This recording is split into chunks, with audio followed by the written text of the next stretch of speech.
Welcome back to the Rhode Show this morning in the Buzz. In an interview last night with Oprah Winfrey, President Barack Obama gave himself a good, solid B-plus grade for his first year in office.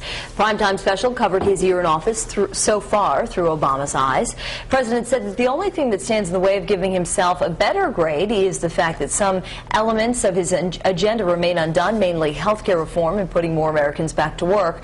Obama said, quote, "The biggest burden on me now is that the economic growth has happened, but job growth has not happened." So what do you guys think about this grade? Do you agree with his grade? I think he should have never given a grade. Yeah, for someone to ask, what do you think? What would you rate yourself as? I'd say, I'm going to stay away from that. I'll let the people decide, because it's not his decision to make what grade he gets. If I got to give myself grades in high school, they'd all be A's. I have to agree with you there. What do you think, Vince? Yeah, that's a triple downer. I agree. I don't think you should be giving yourself a grade. The American people give you the grade.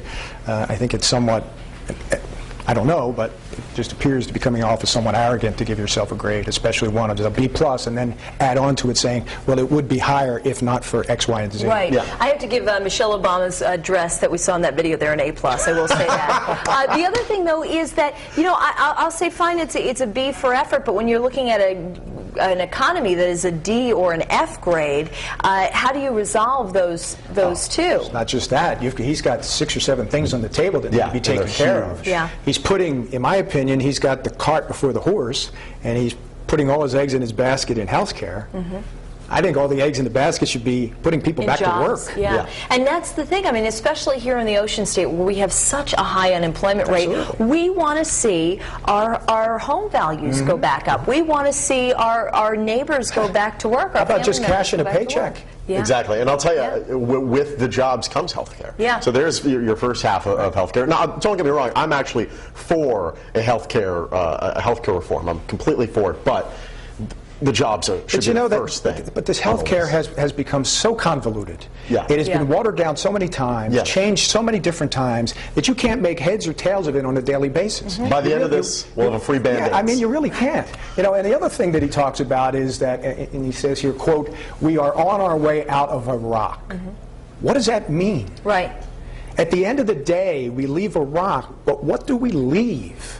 Well, does the country then go back into turmoil, and we have to go back? Well, not only that, but in Afghanistan, there is a date for removing troops, but that's been widely criticized by John McCain and others who say, listen, if you announce a date that you're leaving, that only emboldens the Taliban. Listen, all you have to do is go back to history. England tried to take over Afghanistan and Iraq back in the 20s. They couldn't do it. They had to pull out with their tail between their legs. The Russians, or I should say the Soviets at the time in the 80s, went in there with a massive force and had to do the same thing. Right. Afghanistan is an extremely, extremely difficult place to conquer, and once you fear that if you pull out, that you have nothing but chaos in the tribal leaders again.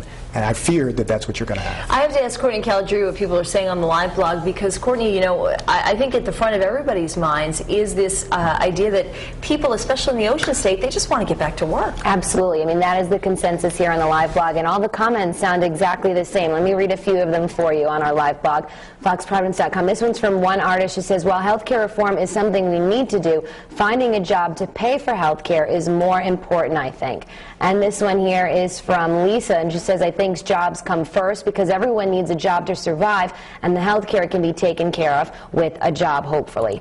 Here is our poll on foxprovidence.com. Which of these do you think the President and America need to work on most? A, health care reform, B, job growth, or C, the war? And you can weigh in there. And also on Facebook, we've got a few comments so far. And this one's from Corey Freitas. He says, the economy has to be the biggest issue right now that needs to be worked on. Obama is at least making an effort to do something and deserves a B+, he said. And Patricia Fargley says, economy, war, and helping the USA. And he needs to make it clear no bonuses for bailout, even if they pay it back quickly. So that's where some of our viewers stand right now. But I'll be back in about a half hour to see what the rest of you have said in our poll. For now, back to the kitchen. Lily, what are you cooking now?